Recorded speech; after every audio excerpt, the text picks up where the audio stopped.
నమస్తే welcome to YoYo TV. Family hero Venkatesh Congress MP అభ్యర్థిని గెలిపించడం కోసం రంగంలోకి దిగబోతున్నారు. ప్రస్తుతం దేశవ్యాప్తంగా సార్వత్రిక ఎన్నికల సమరం నడుస్తున్న సంగతి తెలిసిందే.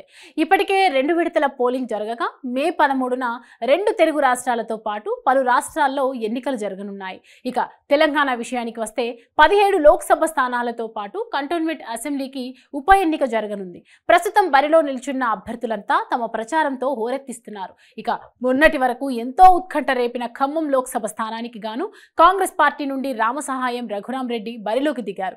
ఈ సీటును పొందాలని ఎంతో మంది భావించినా చివరికి మాత్రం రఘురామిరెడ్డికి దక్కింది.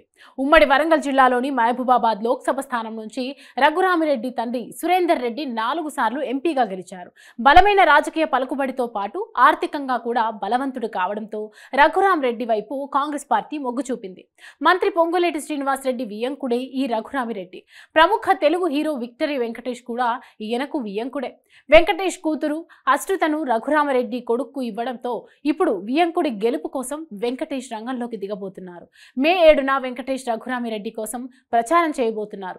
ఇప్పటి వరకు వెంకటేష్ స్వయంగా ఎన్నికల ప్రచారం చేసింది లేదు. ఫస్ట్ టైం ఎన్నికల ప్రచారం చేయబోతున్నారు. ఇక్కడే కాదు, ఏపీలోని కైకలూరులో భార్య మేనమామ కామినేని శ్రీనివాస్ కోసం మరో రోజు వెంకటేష్ ప్రచారం చేయనున్నారు. వెంకీకి ఫ్యామిలీ ఆడియన్స్లలో ఏ రేంజ్ లో అభిమానులు ఉంటారో తెలియంది కాదు. తన నటనతో ఎంతో మందిని ఏడిపించారు కూడా. అలాంటి హీరో తనకు కావాల్సిన వారి కోసం ప్రచారం చేస్తుండటంతో అభిమానులు కూడా వారికే సపోర్ట్ ఇస్తారని అంతా భావిస్తున్నారు. చూద్దాం వెంకీ ప్రచారం ఇరు పార్టీలకు ఎంత ప్లస్ అవుతాయో.